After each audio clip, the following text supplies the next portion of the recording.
CPM পশ্চিম ত্রিপুরা জেলা কমিটির উদ্যোগে বিভিন্ন দাবি নিয়ে আজ আগরতলা শহরে মিছিল সংগঠিত হয়। দাবিগুলির মধ্যে ছিল খাদ্য, পানীয়, জল, বিদ্যুৎ সংকট দূর করা, জ্বালানির সংকট মেটানো, গ্রাম পাহাড়ে রেগার কাজ প্রদান ইত্যাদি।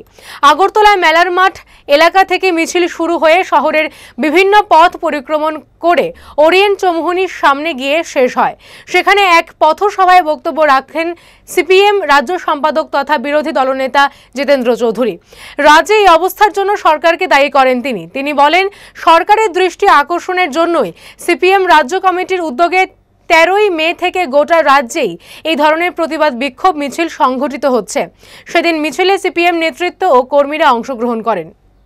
আপনারা লক্ষ্য করছেন যে ত্রিপুরাতে সরকারের প্রায় অস্তিত্বহীন, কোনো অস্তিত্ব নেই। গ্রাম পাহাড়ে একটা দুর্ভিক্ষের পদধ্বনি শোনা যাচ্ছে।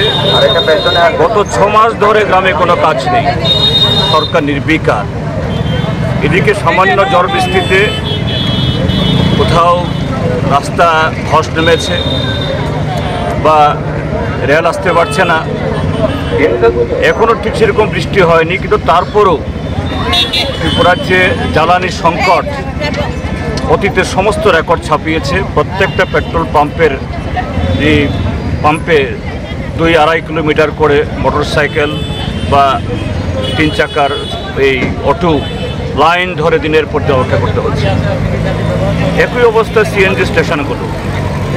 এই সিএনজি ত্রিপুরার মাটি থেকে উত্তোলিত হয়, এটা তো বাইরে থেকে আসে না, কিন্তু সেখানেও যেরকম ধরনের এই অব্যবস্থা, যে যারা এই বিশেষ করে অটো যে সিএনজি পরিচালিত অটো, এগুলোর জন্য এই সিএনজি পেতে ঘন্টার পর ঘন্টা বসে থাকতে হয়।